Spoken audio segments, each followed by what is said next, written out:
Hello everyone दोस्तों। तो आप सभी के लिए बहुत ही बड़ी खुशखबरी है कि अपना भारत जो है, भारत में सारनाथ के जो बौद्ध स्थल हैं इन्हें यूनेस्को की वर्ल्ड हेरिटेज साइट में शामिल कर दिया गया है। और इनको मिलाते हुए भारत में अब दोस्तों जो है 45 स्थल हो चुके हैं। भारत में अब कितने स्थल हो चुके हैं? 45 स्थल हो चुके हैं जिन्हें विश्व धरोहर सूची जो है उसमें शामिल किया गया। तो इस क्लास में हम जो है सारी चीजों को अच्छे से जानेंगे, साथ ही साथ कवर करेंगे और साथ ही साथ याद करने की क्या करेंगे दोस्तों, पूरी कोशिश करेंगे। सबसे पहले जानते हैं हम दोस्तों यूनेस्को के बारे में। आखिरकार यूनेस्को जो है क्या? तो देखिए, यूनेस्को का फुल फॉर्म आप सभी को अच्छे से याद रखना है। डायरेक्ट मैं कोशिश करूंगा क्लास में आपको सारी चीजें याद भी करवा दूं। तो देखो, यूनाइटेड नेशन ऑर्गेनाइजेशन के बारे में आप जानते हो, तो ये आपको याद रखना है। यूनाइटेड नेशंस ऑर्गेनाइजेशन हो जाएगा, ठीक है। एजुकेशनल, साइंटिफिक एंड कल्चरल हो जाएगा। तो देखिए, यूनेस्को का फुल फॉर्म आपको याद रखना है, United Nation Educational, Scientific and Cultural Organization, ठीक है। यूनेस्को का फुल फॉर्म क्या हो जाएगा? United Nation Educational, Scientific and Cultural Organization, UNESCO हो जाएगा। तो यूनेस्को का फुल फॉर्म क्या है? United Nations Educational, Scientific and Cultural Organization हो जाएगा। यूनेस्को की स्थापना 16 नवंबर 1945 में हो गई थी। कब हो गई थी? 16 नवंबर 1945 को यूनेस्को की स्थापना हो गई थी। और यूनेस्को का मुख्यालय कहाँ है? फ्रांस के पेरिस में हो जाएगा, ठीक है। यूनेस्को का मुख्यालय जो है वो कहाँ पर हो जाएगा? फ्रांस के पेरिस में जो है ये यूनेस्को का दोस्तों मुख्यालय हो जाएगा। और यूनेस्को के द्वारा अभी तक भारत में 45 स्थल जो हैं इन्हें यूनेस्को की वर्ल्ड हेरिटेज साइट में शामिल किया गया। और 45वां कौन सा है? सारनाथ के बौद्ध स्तूप हो जाएंगे। कौन सा हो जाएगा? सारनाथ के बौद्ध स्तूप जो है ये 45वां स्थल हो जाएगा। और ये उत्तर प्रदेश के सारनाथ में है। ये कहाँ पे है दोस्तों? उत्तर प्रदेश के सारनाथ में हो जाएगा। तो अब उत्तर प्रदेश में कितने यूनेस्को के द्वारा वर्ल्ड हेरिटेज साइट में शामिल स्थल हो गए? तो 4 स्थल हो गए। कौन कौन से हो गए, क्या क्या हो गए, वो हम इस क्लास में जो है अच्छे से एक एक चीज को क्या करेंगे, जानने का दोस्तों प्रयास करेंगे। तो चलिए दोस्तों आगे बढ़ते हैं। हाँ, तो सबसे पहले ये दोस्तों, अपनी जो यूनेस्को की विश्व धरोहर समिति जो है इसका 48वां सत्र जो है ये कहाँ पर हुआ था? दक्षिण कोरिया के बुसान में हुआ था। तो दक्षिण कोरिया के बुसान में जो है विश्व धरोहर समिति का 48वां सत्र हुआ था। और इसी 48वें सत्र में जो है अपने भारत के उत्तर प्रदेश के, ठीक है, ये भारत का मैप जो है बिल्कुल ऐसे बनेगा, ऐसे, ठीक है। भारत जो है अपना, भारत जो है भारत अपना भारत जो है, भारत के उत्तर प्रदेश का जो सारनाथ है, वाराणसी में जो सारनाथ है, सारनाथ के बौद्ध स्तूपों को यूनेस्को की वर्ल्ड हेरिटेज साइट में शामिल जो है कर दिया गया है। अब उत्तर प्रदेश का जो सारनाथ के बौद्ध स्तूप बहुत इंपॉर्टेंट है। जैसा कि आप सभी को पता होगा, कपिलवस्तु के लुम्बिनी में अपने गौतम बुद्ध का जन्म 563 ईसा पूर्व में हो गया था। फिर उन्होंने बिहार के बोध गया जो है उसमें ज्ञान की प्राप्ति की थी। 29 वर्ष की अवस्था में ये जो है निकल गए थे। फिर उसके बाद बिहार के बोध गया में इन्होंने जो है ज्ञान की प्राप्ति की थी। फिर उसके बाद सबसे पहले उपदेश जो है इन्होंने कहाँ पे दिए थे? सारनाथ में ही दिए थे। अपने 5 प्रमुख शिष्यों को सबसे पहले उपदेश जो है कहाँ पर दिए थे? उत्तर प्रदेश के सारनाथ में ही दिए थे। तो सारनाथ जो है एक प्रसिद्ध बौद्ध स्थल जो है ये भी हो जाएगा, ठीक है। ये आपको ध्यान रखना है। उसके बाद देखिए, हम्म तो सारनाथ धर्म चक्र प्रवर्तन, यानी जहां पर दोस्तों इन्होंने सबसे पहले जो है 5 बौद्ध भिक्षुओं को अपना उपदेश दिया, तो उस जगह समय को क्या कहा गया? धर्म चक्र प्रवर्तन जो है ये कहा गया था। तो अब इसमें देखिए दोस्तों, जो सारनाथ नामक जगह है उसमें धमेक और एक चौखंडी स्तूप है, जहां भगवान बुद्ध द्वारा ज्ञान प्राप्ति के बाद सबसे पहला उपदेश जो है ये दिया गया था, उसे क्या कहा गया? धमेक और चौखंडी स्तूप हो जाएगा। तो दमेक और चौखंडी स्तूप हो जाएगा। धम दम दम से विजुअल करो, दमेक और चौखंडी स्तूप। दमेक और चौखंडी स्तूप हो जाएगा जहां पर जो गौतम बुद्ध है उन्होंने अपने 5 शिष्यों को दोस्तों क्या दिया था? उपदेश दिया था, जिसे धर्म चक्र प्रवर्तन जो है ये कहा गया था। इसके अलावा दोस्तों यहाँ पर मूलगंध, कुटी विहार और अशोक स्तंभ भी है। अशोक स्तंभ भी आपको यहीं पर देखने को मिल जाएगा। प्राचीन भारत की मूर्ति कला और वास्तुकला का चरम जो अशोक स्तंभ है। पर आपको क्या याद रखना है? धमेक और चौखंडी स्तूप हो जाएगा, जहां पर गौतम बुद्ध जो है, गौतम बुद्ध ने अपने 5 शिष्यों को अपना सबसे पहला उपदेश दिया। और इसे क्या कहा गया? धर्म चक्र, धर्म के पहिए को घुमाना, धर्म चक्र प्रवर्तन जो है ये हो जाएगा। अशोक स्तंभ जो अपना चिन्ह हो जाएगा, अशोक, ये भी यहीं पर हमें देखने को मिल जाएगा। तो अपना 45वां स्थल कौन सा हो जाएगा? याद रखना दोस्तों, सारनाथ के बौद्ध स्तूप जो है ये हो जाएगा। और साथ ही साथ आपको याद रखना है दोस्तों, ठीक है, ये जो सारनाथ के बौद्ध स्तूप है, इसके अलावा उत्तर प्रदेश में चार स्थल और हैं जिन्हें यूनेस्को की वर्ल्ड हेरिटेज साइट में शामिल किया गया। कौन कौन से हैं? तो उत्तर प्रदेश में याद रखना, आगरा का किला, आगरा का ताजमहल। आगरा का किला जो कि अकबर के द्वारा बनवाया गया था, एक मुगल शासक अकबर था जो कि 1556 से लेकर 1605 ईस्वी तक जिन्होंने शासन किया, उस अकबर ने जो है आगरा के किले को बनवाया था। जबकि हम बात करें दोस्तों आगरा का ताजमहल, आपको पता होगा मुगल शासक शाहजहां जो है इन्होंने आगरा का ताजमहल बनाया, जबकि आगरा का किला अकबर ने बनवाया था। साथ ही साथ आगरा के पास ही एक जगह है जिसका नाम है फतेहपुर सीकरी। आगरा के पास ही एक जगह है दोस्तों फतेहपुर सीकरी, जो कि अकबर ने ही बसाई थी। ठीक है, इस फतेहपुर सीकरी को भी 1986 में यूनेस्को की वर्ल्ड हेरिटेज साइट में शामिल किया गया, ये भी उत्तर प्रदेश में। तो उत्तर प्रदेश के अब कितने स्थल हो गए? 4 स्थल हो गए जिसे यूनेस्को की वर्ल्ड हेरिटेज साइट में शामिल किया गया। कौन कौन से हो गए? आगरा का किला, आगरा का ताजमहल जिन्हें 1983 में सबसे पहले, जबकि फतेहपुर सीकरी को 1986 में, अपना जो खजुराहो है ना मध्य प्रदेश का, खजुराहो को यूनेस्को की वर्ल्ड हेरिटेज साइट में शामिल किया गया। उसी समय जो है फतेहपुर सीकरी को भी यूनेस्को की वर्ल्ड हेरिटेज साइट में शामिल कर दिया गया था। ठीक है, इतना समझ में आ गया। चलिए, तो सबसे पहले आपको याद रखना, क्वेश्चन आ सकता है कि सबसे पहले यूनेस्को की वर्ल्ड हेरिटेज साइट में किसे शामिल किया गया? तो सबसे पहले क्या आता है? ए आता है, ए आ आ आ। तो आगरा का किला, आगरा का ताजमहल, अजंता और एलोरा की गुफाएं। ठीक है, अजंता एलोरा की गुफाएं महाराष्ट्र में औरंगाबाद में है, यानी संभाजी नगर में है, जबकि आगरा का किला, आगरा का ताजमहल उत्तर प्रदेश में। ठीक है, तो 1983 में सबसे पहले किसे शामिल किया गया? आगरा का किला, आगरा का ताजमहल, अजंता और एलोरा की गुफाएं हो जाएंगी। ठीक है, साथ ही साथ याद रखना, ये जो सारनाथ के बौद्ध स्तूप है ना, 1998 में यूनेस्को ने इसे अस्थायी सूची में शामिल कर दिया, परंतु अब जो है पूर्ण विश्व धरोहर का दर्जा मिल गया, यानी स्थायी सूची में शामिल कर दिया गया। और भारत में आपको टोटल कितने स्थल हो गए? 45। भारत में टोटल अभी तक 45 स्थल हो गए। अब इस 45 को हम 3 भागों में बांट सकते हैं। 45 में से जो 37 है ये कैसे हो जाएंगे? सांस्कृतिक स्थल हो जाएंगे। एक दोस्तों कैसा हो जाएगा? मिश्रित हो जाएगा। और कितने बचे? 38।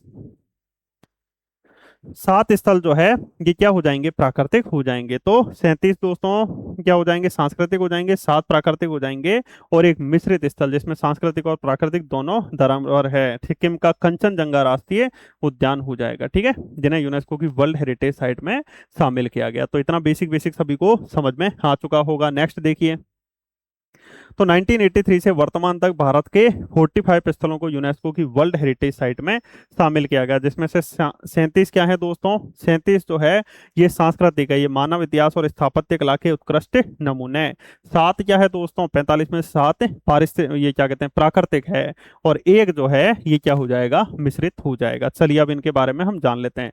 सबसे पहले 1983 में बोलते रहिए, आ आगरा का किला, आगरा का ताजमहल, अजंता और एलोरा की गुफाएं, जिन्हें 1983 में यूनेस्को की वर्ल्ड हेरिटेज साइट में शामिल किया गया। किस किस को किया गया?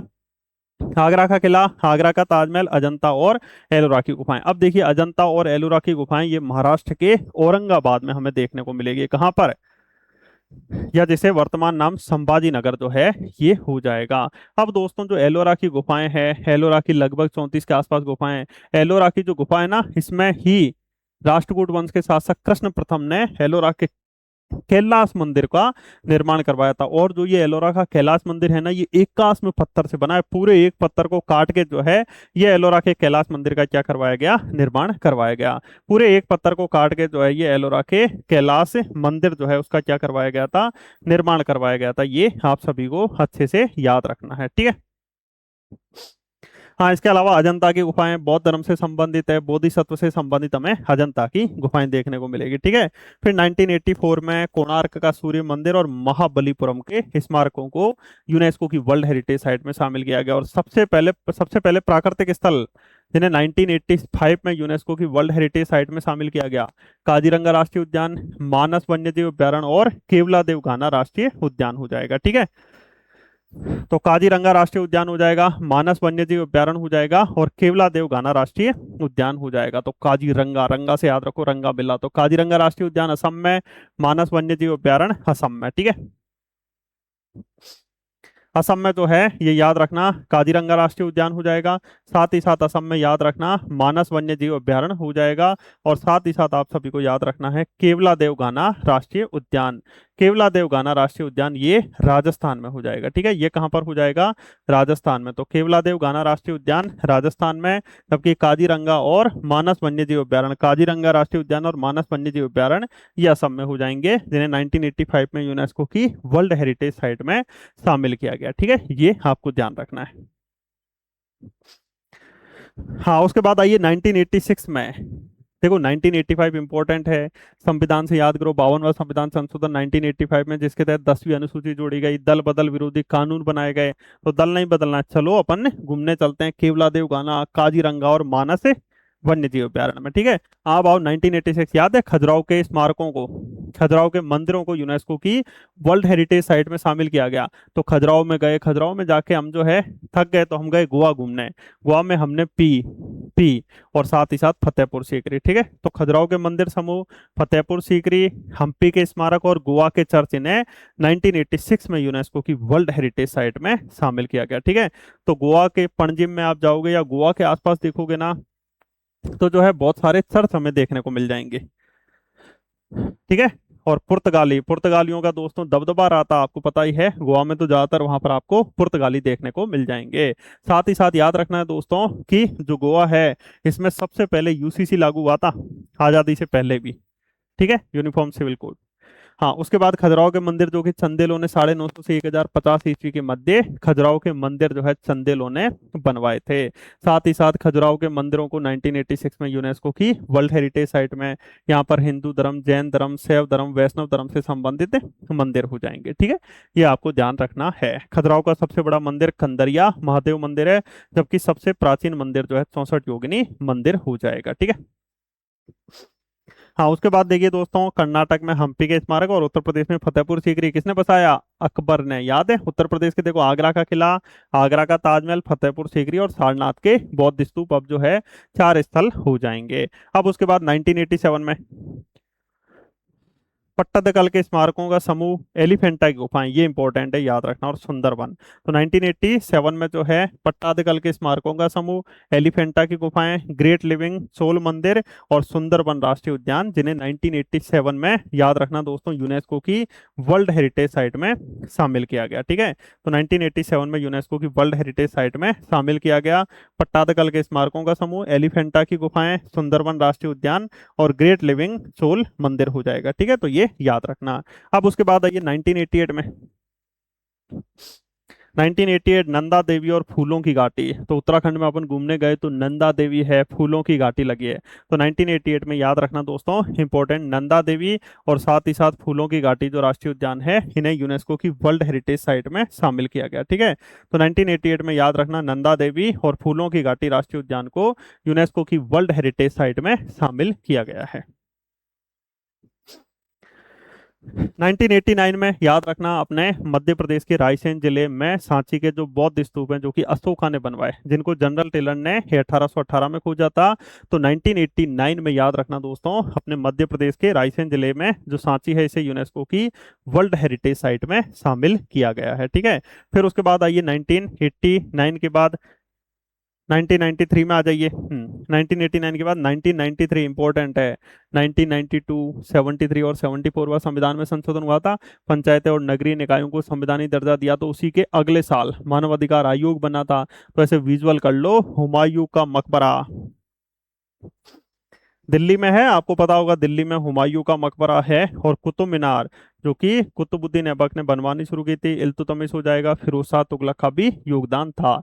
तो कुतुब मीनार और हुमायूं का मकबरा ये याद रखना। कुब्बतुल इस्लाम मस्जिद, कुतुब मीनार, हुमायूं का मकबरा, ये मेहरौली में ही हो जाएंगे। तो याद रखना 1993 में इन्हें यूनेस्को की वर्ल्ड हेरिटेज साइट में शामिल किया गया। तो थोड़ा थोड़ा विजुअल होगा 1993। ठीक है, तो 1993 में हुमायूं का मकबरा और कुतुब मीनार को यूनेस्को की वर्ल्ड हेरिटेज साइट में क्या किया गया? शामिल किया गया। फिर उसके बाद 1999 में भारत का जो पर्वतीय रेलवे है ना, कभी घूमने जाना दोस्तों, बहुत ही प्यारे लगते हैं ये। तो भारत के पर्वतीय रेलवे जो है, भारत के पर्वतीय रेलवे जो है इन्हें 1999 में नो नो नो नो 1999 में यूनेस्को की वर्ल्ड हेरिटेज साइट में शामिल किया गया। ठीक है, तो भारत के पर्वतीय रेलवे को यूनेस्को की वर्ल्ड हेरिटेज साइट में शामिल किया गया। पश्चिम बंगाल, तमिलनाडु और हिमाचल प्रदेश हो जाएगा।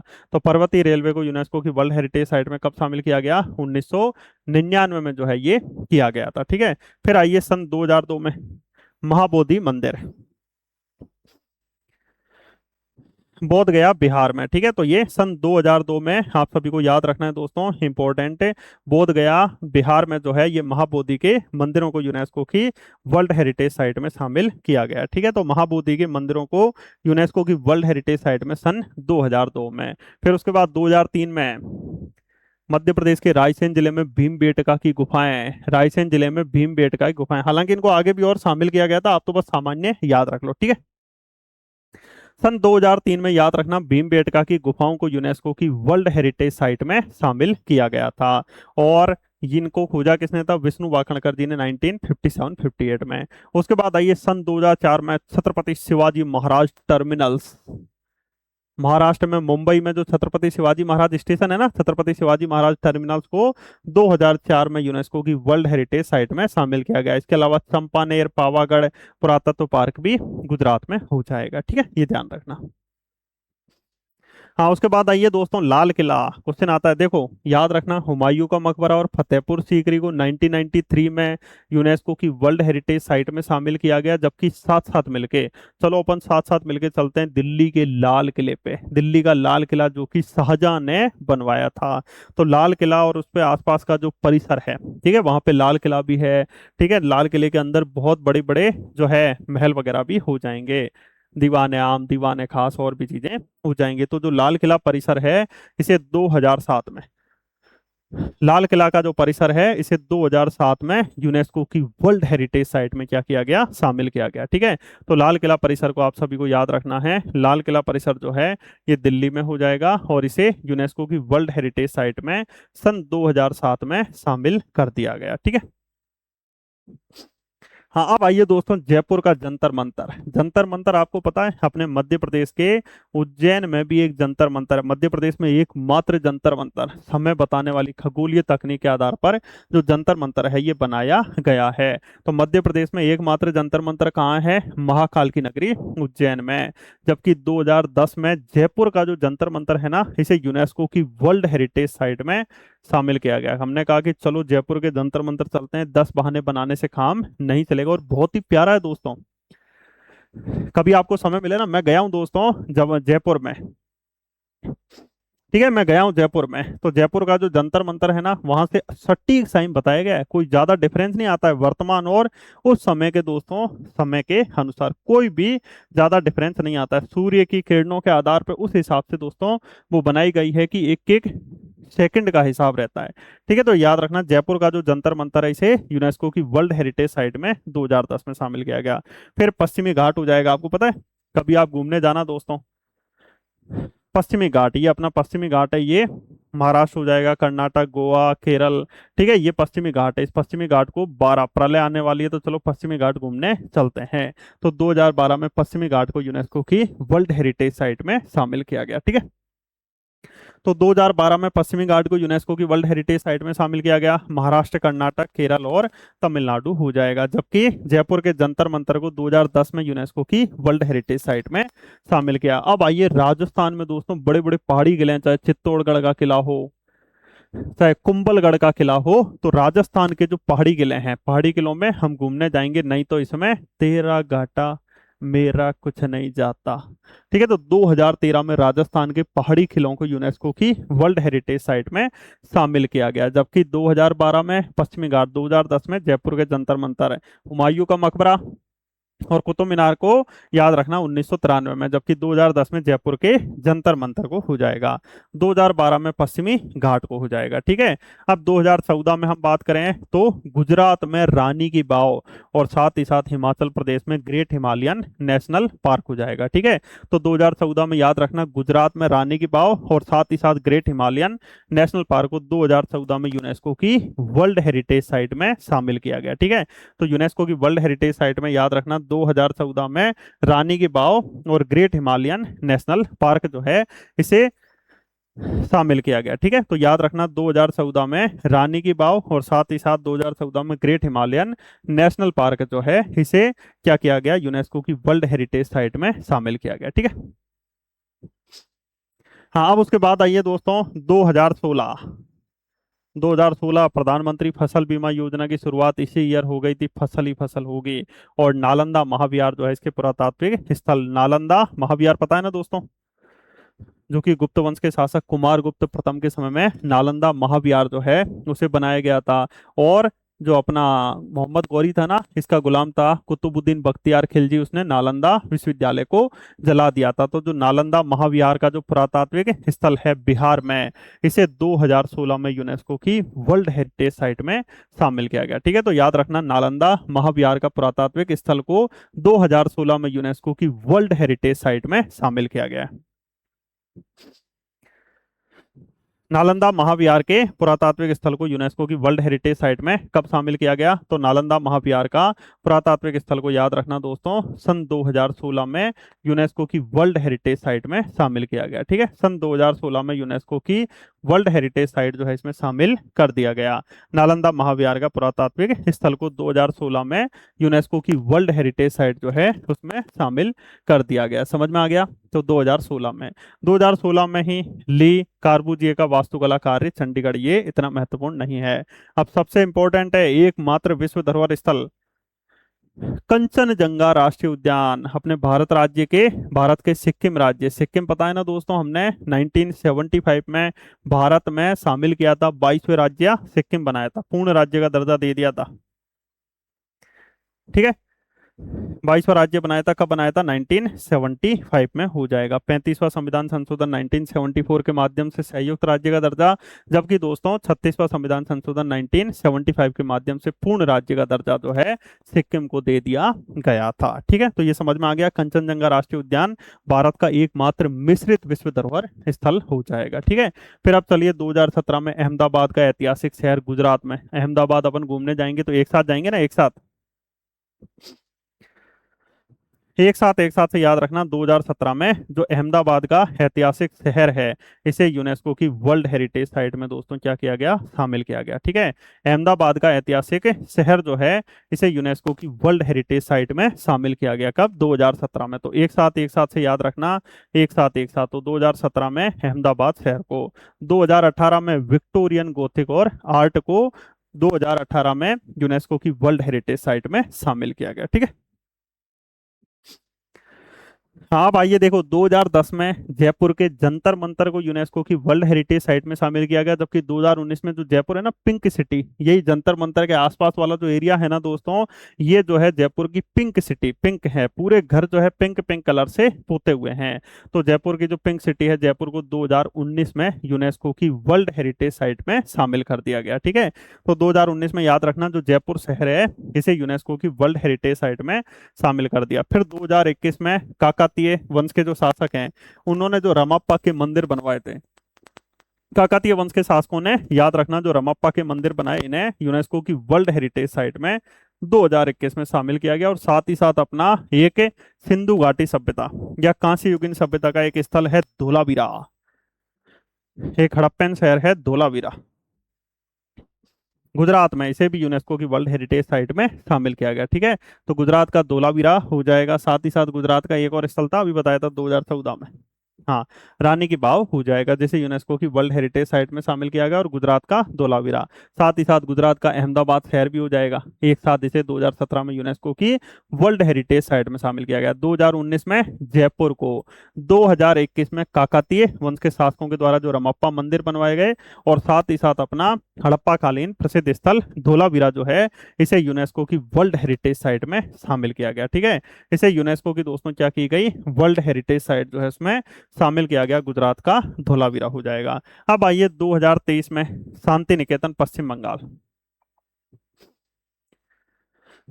2023 में आप सभी को याद रखना है दोस्तों, पश्चिम बंगाल, वेस्ट बंगाल जो है इसका शांति निकेतन, ठीक है। पश्चिम बंगाल का दोस्तों जो शांति निकेतन है, पश्चिम बंगाल का जो शांति निकेतन है, इसे यूनेस्को की वर्ल्ड हेरिटेज साइट में शामिल किया गया है। ठीक है, तो ये याद रखना, 2023 में पश्चिम बंगाल के शांति निकेतन को यूनेस्को की वर्ल्ड हेरिटेज साइट में शामिल किया गया। और साथ ही साथ कर्नाटक के होयसल के मंदिर हो जाएंगे। ठीक है, कर्नाटक के होयसल के जो पवित्र मंदिर है, इसे भी याद रखना, 2000,